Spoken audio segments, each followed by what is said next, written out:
les entretiens des patriotes. Bonjour à tous, heureux de vous retrouver. Média et Sheila, en ordre pour sauver Brigitte Macron. Le cornu falsificateur de diplôme. Mathieu Pigasse, maréchal, nous voilà. Avant de traiter ces trois informations et beaucoup d'autres, vous connaissez la coutume sur cette chaîne, je commence toujours mon entretien par remercier ceux qui m'ont permis justement de le produire, car ils m'ont financé à l'aide des... Merci rémunérateurs. Et aujourd'hui sont à l'honneur des fidèles parmi les fidèles Franz Ambroche, JP Poignant, L'Abeille, Philippe Bohen et Alexandre Casseville. Merci à eux du fond du cœur. Et puis je tenais à vous remercier pour votre soutien indéfectible. Oui, il faut aider la réinformation en ces temps de graves menaces sur la liberté d'expression. Comment faire? C'est simple, il suffit de lever le petit pouce, écrire de gentils messages, diffuser sur d'autres réseaux sociaux, et puis surtout, n'oubliez pas d'activer la cloche notification. Merci à tous. Sébastien Lecornu et ses diplômes falsifiés. Voilà ce qui apparaissait lorsqu'on cliquait sur la biographie de Lecornu sur les sites des différents ministères qu'il avait occupés. Lecornu prétendait donc avoir décroché une maîtrise de droit public à l'université de Panthéon-Assas. C'est un peu comme pour Normal Sup de Manu, l'agrégation de lettres pour Bribri, la licence de droit de Gabriel Attal. Imaginaire. Et ce sont ces mythos qui ont notre destin entre les mains. Mais au secours! Quand on a dénoncé l'imposture des diplômes de Lecornu, ce dernier a plaidé une maladresse. Attendez, une maladresse qui a duré plus de 8 ans, et en plus, il nous prend pour des imbéciles. Il a vite rectifié cette maladresse. Le master de Lecornu s'est dégonflé et est devenu des études de droit. Lecornu a donc acheté pendant des années son diplôme dans une pochette surprise. Suite à la polémique sur ces diplômes, le syndicat national des agents publics de l'éducation nationale a déposé une plainte devant la Cour de justice de la République contre le Premier ministre Sébastien Lecornu pour usurpation de titre. Le syndicat reproche au chef du gouvernement d'avoir laissé entendre qu'il était titulaire d'un master en droit public, diplôme qu'il n'aurait pas validé selon des révélations confirmées par son cabinet. Usurper un titre, c'est mépriser élèves, étudiants et personnels qui garantissent l'exigence des diplômes républicains, déclare Gérard Lanfant, président du SNAPEN. Eh oui, le cornul, c'est une version polissée de Benalla ou de Castex. Mais c'est la même chose, une petite frappe au service du poudré. Je vous renvoie à mes entretiens consacrés à ce sujet. Et d'ailleurs, que fait un macronnier, comme le cornul, pris en flagrant délit de mensonge et de falsification? Oh, toujours la même chose. Le Premier ministre illégitime, Sébastien Lecornu, annonce porter plainte pour dénonciation calomnieuse contre un syndicat qui l'accuse d'avoir menti sur son diplôme. Attendez là, le type ment sur l'obtention de son master, mais il porte plainte contre ceux qui dénoncent cette usurpation. Un macronnier dans toute sa splendeur, un bon élève de notre poudré, et bien évidemment incompétent et incapable de former un gouvernement. La Constitution ne dit pas que la démocratie, c'est le gouvernement de la caste par la caste pour la caste, mais celui du peuple par le peuple et pour le peuple. Pour sortir de l'abaissement national, seul le retour aux urnes permettra de trancher le nœud démocratique. Un très bon édito de Trémollet de Villers, il est dans ma description, qui montre bien nos politicards, des canards sans tête qui courent dans tous les sens afin de freiner la dissolution, mais qui savent qu'elle est inévitable. Le cornul est illégitime et il ne peut pas former un gouvernement. Alors il s'agite, et à chaque fois, c'est le retour à la case départ. Où l'on apprend ce soir que le cornul va proposer un accord de gouvernement à la droite dans les prochains jours. Ce sera toujours ça de gagner quand on a pour seule ambition politique que jouer la montre. Si vous vous rappelez mon entretien d'hier, les LR ont expliqué qu'ils ne voulaient pas entrer dans le gouvernement de Lecornu. Futur gouvernement Lecornu, la vice-présidente des Républicains écarte toute participation de son parti. Les LR vont-ils renier une fois de plus leurs paroles? En tous les cas, il y a un argument qui ne plaide pas à l'entrée des LR dans ce gouvernement titanique. Les sondages. Voir Gabriel Attal à un minable 10% d'intention de vote est tellement jouissif. Le peuple n'oublie jamais. Le peuple ne rate jamais les petits politiciens sans colonne vertébrale. Vous comprenez mieux pourquoi les LR ne veulent pas s'embarquer sur le bateau de Gabriel Attal. S'il s'allie avec le Rassemblement national et Reconquête et Dupont-Aignan, cela ferait plus de 53% des voix. Si les LR signaient un accord avec Gabriel Attal, c'est fini de ce parti. Et vous allez être très nombreux à me poser la question, où sont les candidats Frexit ? Je tiens à rappeler quelque chose. Avec la loi sur les 600 signatures, de facto, cela éloigne tous les candidats Frexit. Ah, si, il y a une possibilité. Vous connaissez laquelle ? L'union de tous les partis souverainistes. Et puis, il faudrait peut-être une union un peu plus large. C'est ce que nous dit Jonathan de Lorraine. C'est vrai, les militants sur Internet et les responsables politiques se prennent la tête pour des postes. Dans le monde réel, tous les Français qui votent à droite veulent s'en sortir et redresser ce pays. Aucun parti n'est exempt de reproches. Ce qui est fou, mon cher Jonathan, c'est que sur le terrain, les Reconquêtes et les RN s'entendent bien et sont prêts à faire des listes communes, patriotes. Malheureusement, Marine Le Pen et ses cadres bloquent toute initiative, même pour les élections consulaires. Il faut également rappeler que 40% des Français sont plutôt favorables au Frexit, mais ils votent majoritairement pour le Rassemblement national. Nous avons donc à entreprendre un énorme travail d'information, de pédagogie et d'ouverture pour sauver notre patrie.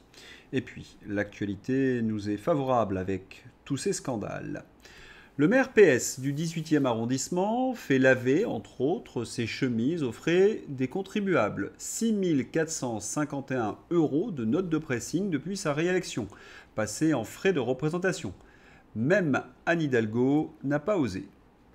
Et comment s'appelle ce profiteur ? Éric Lejoindre. Et ce n'est pas son seul méfait. Après s'être mis en scène lors d'une distribution alimentaire à la goutte d'or destinée à des personnes en grande précarité, Éric Lejoindre, maire PS du 18e arrondissement de Paris, est allé dîner dans un restaurant étoilé.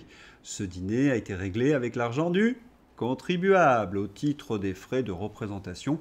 Le maire a profité d'un repas gastronomique avec accord mets-vins dans le réputé restaurant L'Arcane. Avec de tels gestionnaires socialistes, on comprend que les impôts locaux ont explosé à Paris. Et ça continue encore et encore. La ville de Paris va dépenser 332 000 € pour réaménager un jardin à Brazzaville, y mettre en œuvre une collecte sélective des déchets, y étudier la valorisation des déchets alimentaires et fournir des composteurs électromécaniques et un biodigesteur. Et lorsqu'on demande des comptes à la poissarde de l'hôtel de ville, elle refuse. Vous en souvenez, Anne Hidalgo refuse pour la 4e fois de rendre publique l'intégralité de ses notes de frais. Eh bien, cette affaire va se traduire en justice. Le parquet national financier se saisit des notes de frais d'Anne Hidalgo. Au micro de RTL France, le président du parquet national financier a annoncé l'ouverture d'une enquête à la suite des révélations de l'association. Nous nous réjouissons que la justice se penche sur ces faits. Le combat continue. À Paris, l'RPS domine. L'RPS, c'est l'association des LR et du Parti socialiste. Le Parti socialiste est dans la tourmente, mais les LR également. La ministre démissionnaire Rachida Dati, candidate Les Républicains à la mairie de Paris, sera jugée pour corruption et trafic d'influence en septembre 2026. Elle est soupçonnée d'avoir perçu 900 000 € de Renault-Nissan sans avoir réellement travaillé dans un contexte de lobbying, une pratique interdite aux élus. Dans un autre dossier, Complément d'enquête et le Nouvel Observateur ont récemment révélé des documents suggérant que Rachida Dati avait touché presque 300 000 € d'honoraires non déclarés de GDF Suez alors qu'elle était eurodéputée et déposait des amendements favorables au secteur gazier. Hasard. Enfin, depuis quelques jours, l'ancienne ministre de Nicolas Sarkozy est visée par une nouvelle procédure judiciaire pour non-déclaration de 420 000 € de bijoux auprès de la Haute Autorité pour la transparence de la vie publique. Elle n'est pas belle, la vie, pour tous ces socialos, ces LR, ces macronistes, une véritable infection qui gangrène toutes nos institutions. Voilà, tous ces politicards se gavent de notre argent et en retour, que font-ils ? Ils détruisent tout, ils nous appauvrissent. Alerte info, suite au rapport de la Cour des comptes, on apprend que les logements vacants sont passés de 2 millions à 3 millions de logements. La cause, le permis de louer et les DPE. Mais qu'est-ce qu'ils n'ont pas détruit, ces parasites européistes? Il y a peut-être une explication. Leur origine, c'est peut-être le moment d'ouvrir la rubrique Maréchal, nous voilà, avec Mathieu Pigasse. Pour rappel, France TV, donc les Français versent 100 millions d'euros par an à Mediawan, propriété du milliardaire socialiste Mathieu Pigasse. Mediawan finance Patrick Cohen et Mathieu Pigasse affirme qu'il veut lutter contre la droite radicale avec les médias que je contrôle. Mais c'est de la novlangue, car en finançant Patrick Cohen, il finance en même temps la désinformation et le Parti socialiste. Et admirez la posture, hein, progressiste. Je suis un gentil, et à droite, ce sont les méchants. Je ne sais pas vous, mais ce manichéisme cache quelque chose, une mauvaise conscience. Gabriel de Varenne. Moi, qui n'ai hérité de rien. Vous êtes sûr, Mathieu Pigasse? En premier lieu, votre famille s'était déjà largement forgé un nom dans l'édition avant vous. Et aux surprises, vos ancêtres sont dans la lignée de Tonton. C'est une tradition chez ces européistes de bidonner leur CV. En tous les cas, on ne peut pas reprocher à Mathieu Pigasse sa passion pour la grande Europe, car elle vient de très loin. Sur le service public, les producteurs, que du beau monde. Alerte info, France TV, le saviez-vous? En 2023, sur les 2,43 milliards d'euros de dotation publique allouée à France TV, 856 millions d'euros ont été versés à des producteurs externes privés. Par exemple, Mediawan de Mathieu Pigasse, Xavier Niel et Capton, 109 millions d'euros. C'est à vous, c'est politique, c'est dans l'air. Ce soir, France TV représente 40% de ses activités françaises, selon Canard enchaîné. Il n'y a pas à dire, il n'y a que du beau monde sur le service public. Pensez, le milliardaire socialiste Pigasse aux ascendants douteux et Xavier Niel, l'homme d'affaires macroniste. Vous vous rappelez, j'avais tourné des entretiens à son sujet. C'est un ancien patron de société pornographique qui a été accusé de proxénétisme, très proche de Mimi Marchand. Et pour chapeauter le tout, l'Arcom. L'Arcom, bon, Soros ne doit pas être très loin. Effarante consanguinité. Comment de telles situations sont-elles possibles? L'Arcom d'un côté et de l'autre côté, une association financée par les pro-énergies renouvelables, mari et femme. Le débat sur la PPE3, qui veut doubler votre facture d'électricité, est-il sain ou biaisé sous la surveillance de l'Arcom? Conflit d'intérêts grave à l'Arcom. La directrice de l'ONG Destin commun, Laurence de Nervaux, directement financée par l'Economic Climate, qui est une fondation qui est financée par des étrangers comme George Soros. C'est un tout petit monde de conflits d'intérêts. On retrouve toujours les mêmes réseaux, Soros, l'Europe, les socialistes, les macronistes. Je combats l'extrême droite, braille Pigasse. Ben voyons. Surtout, vous recherchez de gros sous et de grosses subventions publiques, un peu comme BHL. Et attention, tous les gêneurs de faire du pognon en rond sont écartés. Tocsin. L'ancien rédacteur en chef de France Télévisions, Michel Goldstein, révèle que la reconduction de Delphine Ernotte à la tête du groupe en 2020 s'est décidée dans le bureau d'Alexis Collère, alors éminence grise du Poudré. Encore une fois, il se gave et c'est nous qui réglons la note. Mais pour combien de temps? Tenez, en parlant de notes, les Jeux Olympiques. Les Jeux Olympiques de Paris 2024 ont coûté 6,6 milliards d'euros pour un impact économique modeste selon le Figaro. Oui, l'institution a livré son rapport sur les Jeux de Paris dont elle salue néanmoins une organisation sans incident majeur. Comment peut-on se féliciter d'une chose pareille? Cela a coûté 3 fois plus cher en période de crise pour le contribuable et de nombreux coûts, vous en doutez, sont encore cachés. Et puis cette propagande sans incident majeur. Mais qu'est-ce qu'il leur faut à ces journalistes? On va leur rafraîchir la mémoire. Les Jeux Olympiques, c'est 6,66 milliards de coûts pour l'État. Les Jeux Olympiques de la honte, d'abord, ils ont mis en place le QR code. Ils ont attribué des marchés douteux aux copains d'Emmanuel Macron. La Seine, 1,4 milliard d'euros. Des salaires exorbitants pour tout le comité olympique. Et puis, le wokisme dans les cérémonies d'ouverture, les combats de boxe entre des hommes et des femmes, et une propagande d'État avec un Macron omniprésent. Qu'est-ce qu'il leur faut de plus? Oui, les merdias vous mentent. J'ai d'ailleurs consacré en 2024 un entretien sur ces Jeux Olympiques. Et il faut être clair, c'est sans appel.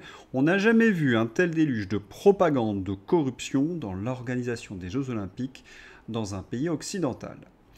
Bonne nouvelle avec Virginie Joron. Victoire, notre travail paie.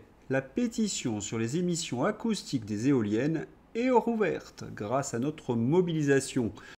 Nous avons toujours dénoncé l'éolien car c'est une pollution sonore, visuelle et une pollution pour la santé également. Bravo à Virginie Joron. Alerte, alerte, Fabien Bouclé, très grave. L'ARCOM, encore l'ARCOM, tiens, finance l'Observatoire des médias dans l'écologie, officine créée par Cota Climat, financée par le lobby des éoliennes. L'ARCOM finance des associations chargées de la saisir pour censurer les discours raisonnés sur l'éolien. C'est simple, on tombe toujours sur les mêmes réseaux. La même mafia, européiste, macroniste, socialiste, mondialiste, avec leurs alliés, les merdias. Et pendant ce temps, dans la vraie vie, certains luttent pour leur survie. Coordination rurale, week-end mouvementé en Bourgogne-Franche-Comté, opération étiquetage dans l'Yonne, opération bâchage en Haute-Saône, action coup de poing dans le Doubs et territoire de Belfort en grande distribution. La coordination rurale se mobilise partout en France pour la réciprocité des normes et le respect des consommateurs. Nous ne lâcherons rien. Bravo. Page médias. Quelle est la fonction des médias? Eh bien, vous le savez, c'est de tromper les Français. Lors d'une élection, ils vont taire ce qui pourrait gêner leur candidat. En 1988, ils ont caché la fille de François Mitterrand, Mazarine. En 2007, ils ont caché la séparation de Cécilia avec Sarkozy. Nicolas Sarkozy, Cécilia l'a quitté le soir de son élection. Au soir de sa victoire le 6 mai 2007, Nicolas Sarkozy dissimulait en réalité que sa femme Cécilia venait de le quitter. Et non, c'est un gros bobard, ce n'est pas le soir de l'élection. La présidence de Sarkozy a commencé par un énorme bobard. Les médias vendaient un couple modèle qu'ils comparaient au Kennedy. En vérité, Cécilia, qu'il avait piqué à Jacques Martin, vivait déjà avec Richard Attias. Mais à quel moment ces gens arrêtent-ils de mentir aux Français? On a envie de dire que plus c'est gros, plus ça passe. Cécilia et Nicolas, les Kennedy. Le bobard XXL est bien évidemment inventé pour abuser les lecteurs de la presse à scandale. J'ai l'impression qu'ils nous font le coup à chaque fois. Cécilia, Jackie Kennedy, Coco Girl, Coco Boy. C'était quelque chose qu'il ne fallait absolument pas rappeler en 2006-2007 que Cécilia avait commencé dans le charme et puis Coco Girl avec Colaro. Sarkozy avait rencontré Cécilia, vous en souvenez où? Eh bien, au mariage de Jacques Martin avec Cécilia. Et Sarko lui avait piqué. C'est donc l'histoire du maire de Neuilly qui convoite la femme qu'il marie à son ami Jacques Martin. Cela en dit très long sur la loyauté du nabot. Il y a donc une règle dans les merdias. Ils vous cachent la vérité sur nos hommes politiques et véhiculent les narratifs les plus grotesques. Sarko-Kennedy. Et quand on aborde le sujet des Macron, là, c'est du délire. Le Mozart de la finance épouse Claudia Schiffer en 2017. Vous critiquiez les deux détraqués d'Amiens? Eh bien, gare aux griffes des plumitifs. La presse défend en effet bec et ongles les Macronescous, et à un niveau stratosphérique. Xavier Poussard en sait quelque chose. D'autant qu'il ne s'avérera pas que Brigitte Macron est née femme parce que ce n'est tout simplement pas le cas. D'ailleurs, ni Natacha Ray, ni Candace Owens, ni votre serviteur n'ont été condamnés, ni même poursuivis pour l'avoir affirmé. La communication outrageuse de l'Élysée sur les preuves scientifiques n'est qu'un râle bruyant de l'empire du mensonge. Et là, on touche quelque chose. Si la presse était libre, elle s'emparerait de l'affaire. Elle essaierait d'apporter une information équilibrée. Or, que fait-elle? Elle défend mordicus, donc les Macroneșcu, ces menteurs patentés qui ont détruit méthodiquement notre pays. Non, il n'y a rien à attendre de ces journalistes. Ils ne savent qu'aboyer mécaniquement transphobie, rumeurs et autres fadaises. Et comme d'habitude, ils mentent sur l'essentiel, notamment sur cette plainte. Oui, sur le plan juridique, l'affirmation de Xavier Poussard est exacte. Il n'a pas été poursuivi pour diffamation en lien avec ses déclarations ou publications affirmant que Brigitte Macron serait un homme, ou plus précisément né sous le nom de Jean-Michel Trogneux, mais bien dans le cadre d'une plainte pour cyberharcèlement et malveillance. Plainte pour cyberharcèlement, Brigitte Macron a déposé plainte en août 2024 contre une dizaine de personnes, dont Xavier Poussard, pour complicité de cyberharcèlement par instigation. Cette procédure s'appuie sur la loi Schiappa de 2018 contre les violences sexistes ou sexuelles en ligne qui vise les actes répétés ou concertés de harcèlement en ligne causant un préjudice moral ou psychologique. C'est fascinant, vous ne trouvez pas? La liberté d'expression, le factuel, la vérité sont-elles un préjudice? Mais il y a mieux. Il y a une absence de poursuite pour diffamation. Aucune plainte pour diffamation n'a été engagée contre Poussard concernant le contenu de ses écrits ou enquête sur l'identité de Brigitte Macron. Son livre, auto-édité et vendu sur des plateformes comme Amazon, n'a pas fait l'objet de telles poursuites. Poussard lui-même l'a confirmé publiquement sur X, anciennement Twitter, en soulignant que ses publications étaient limitées à des supports papier, revues, faits, documents et livres, et non à des réseaux sociaux, ce qui exclut une qualification directe en diffamation pour propagation massive.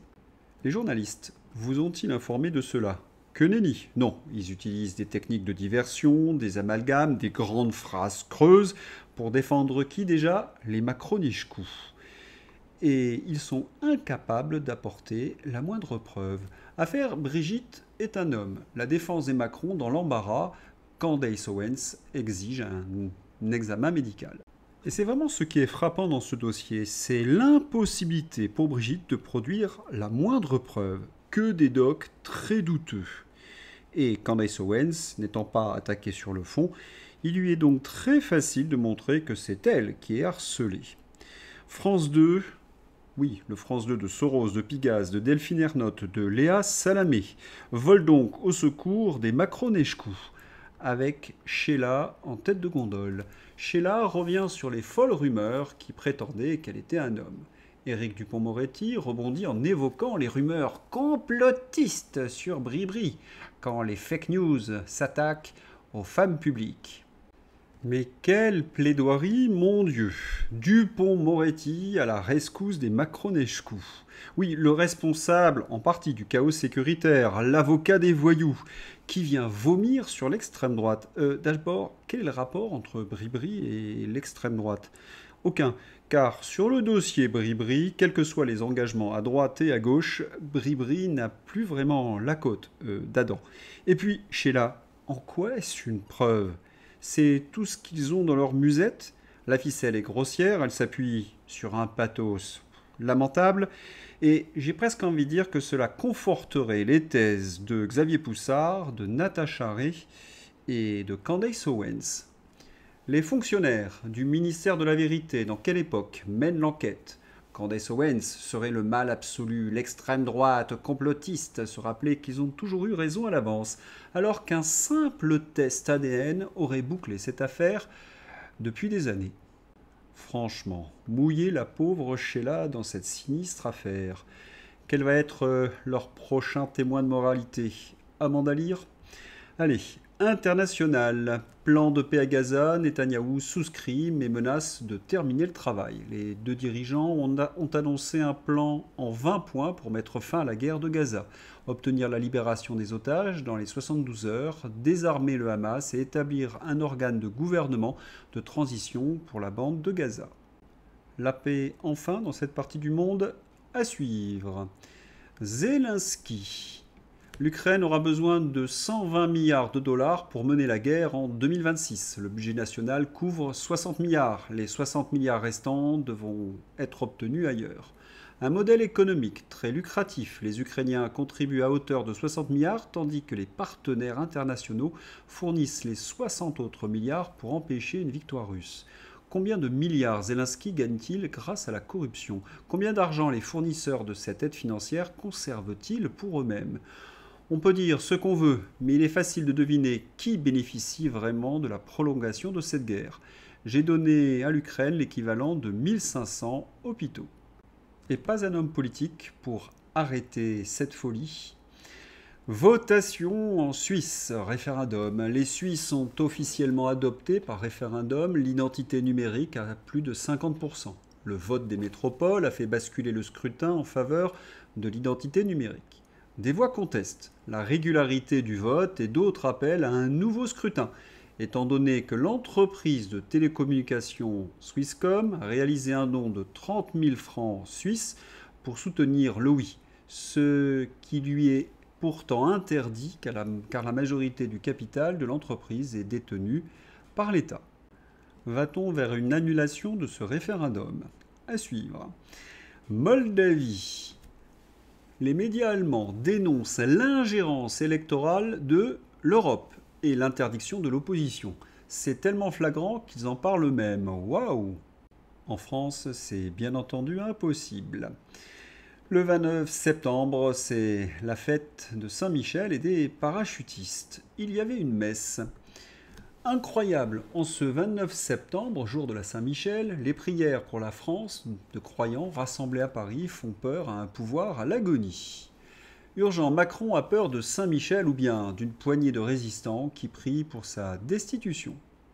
Allez, c'est l'heure d'ouvrir la page fantaisie avec une vieille blague. Calme-toi, c'est pas la femme de chambre. Bien vu. Et là, on a envie de dire stop. Et oui, on n'en peut plus de glu-glu de le voir matin, midi et soir sur le sévice public. Comment une barbouze atlantiste a-t-elle pu se retrouver candidat du Parti socialiste à l'élection présidentielle? Bah, vous savez, le PS, pas besoin d'en dire plus. L'économie civile russe est à l'agonie. Faudrait vraiment qu'il arrête certains produits interdits, celui-là. Si je vous dis Strasbourg en Alsace, à quoi pensez-vous? Ah oui, une bonne choucroute et aux Alsaciennes. Eh bien, c'est fini. Strasbourg, la douceur de ville. Des millions de touristes viennent en France chaque année dans l'espoir de croiser Amélie Poulain dans la rue. S'ils veulent voir des femmes voilées, jolies ou pas, ils iront à Marrakech ou à Istanbul, pas à Strasbourg. Voilà, c'est tout pour la page Fantaisie. Vous avez été quelques-uns à m'écrire et à me demander ce que je pensais de Claudia Cardinal. Bah, Claudia Cardinal, c'est toute ma jeunesse et c'est un des premiers films d'ailleurs que j'ai vu, Cartouche, avec Jean-Paul Belmondo. Et après, je l'ai admiré, bien évidemment, dans Le Guépard de Visconti. Et puis je l'ai croisé une fois sur le parvis de l'hôtel de ville, parce qu'il y avait la crèche de Sicile. Oui, chaque année, il y avait une crèche de Noël avec un pays invité, là c'était la Sicile, et elle était la marraine. À l'époque, on expliquait qu'elle était très proche de Jacques Chirac. Sacré Jaco. Voilà, c'est tout pour aujourd'hui. Je vous souhaite une excellente journée. À bientôt. Au revoir.